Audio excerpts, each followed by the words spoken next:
So yesterday I had an interesting discussion with one of the retreatants who came to see me about, when we feel sad or something like that, and kind of how that fits in with the four establishments of mindfulness. So I think we start out with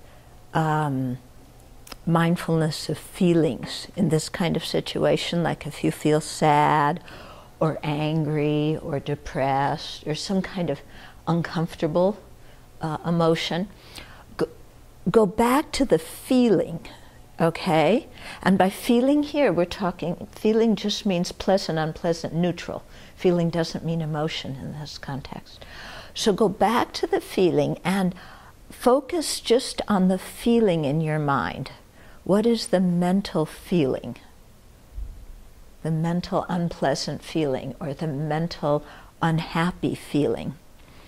And just watch that unhappy feeling without jumping into it and thinking that you're union oneness with it. Yeah? But just watch, you become the observer, watch that mental feeling, and then you can also observe how the relationship between that mental feeling and the emotion of anger or depression or sadness, and the story that is involved with that emotion. Yeah? Because usually when we have some kind of experience like this, we're right smack in the middle of it, and it feels like it's permanent, and my things are a mess, and I just feel depressed, and there's nothing to do, and I'm worthless, or whatever the story is we tell ourselves, okay? But here things are all quite jumbled up, and we're right in the middle of it, and we're believing everything we think. So it's very helpful in those situations, step back and just watch the unpleasant feeling. Don't tell yourself the story. Don't even label the emotion. Just watch the feeling. And then after a while, ask yourself, what emotion is associated with that feeling? And then watch how you get some label for an emotion. And then watch, there's always some kind of subtle story going on, And so what is my conceptual mind? What is going on in my conceptual mind that is nourishing this emotion? And this emotion that's based on this unpleasant feeling, okay? And when you do this, you can begin to untangle things, and then especially when you relate it to our Thursday night class about the different ways of perceiving things. When you watch that story that's affiliated with the emotion, then you ask yourself, is that story true? And you write up your little syllogism. Yeah? And you see if that syllogism has all the parts of a correct inference or not. Yeah? Like maybe you're telling yourself, I am stupid because I don't understand the teachings. Yeah?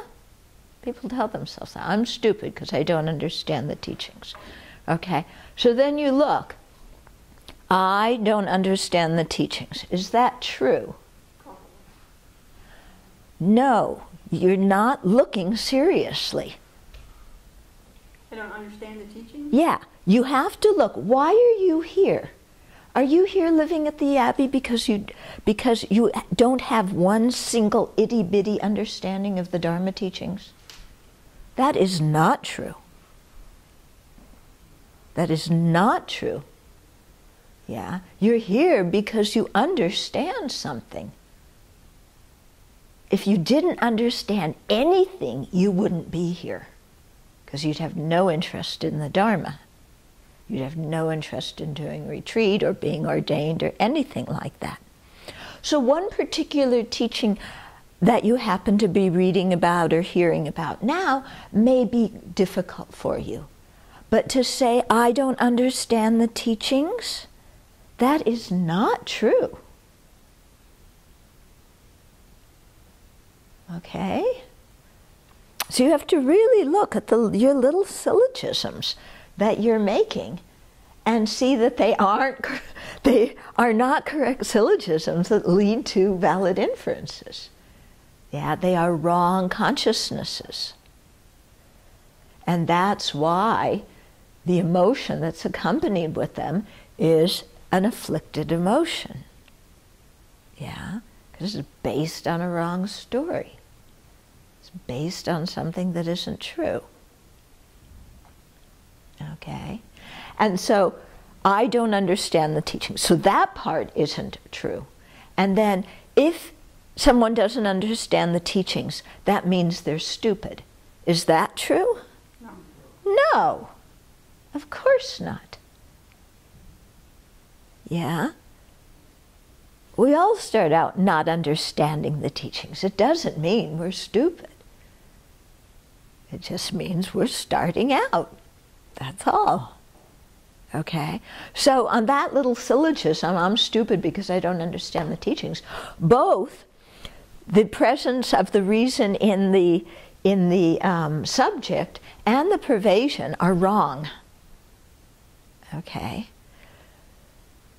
So then, you go through this and you see, oh, and as soon as you understand that, then the emotion, that's affiliated with all of that rubbish goes away because it has nothing to stand on. Yeah? And then the feeling that's associated with that emotion, that unpleasant feeling, also stops. Okay? And if you really want to wash it away for good, in your mind, then visualize the Buddha and light coming from the Buddha and really think that you're purifying all that wrong conception, all that disturbing emotion, and the negative feeling.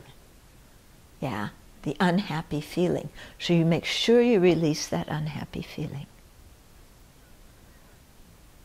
Okay? So this is a way to kind of tie together Lam Rim and Low Rig and establishments of form mindfulness. Okay? You can bring all these things together in your own personal experience like this. Okay? So that's what practice means, is doing that, is transforming our mind. That's the meaning of Dharma practice.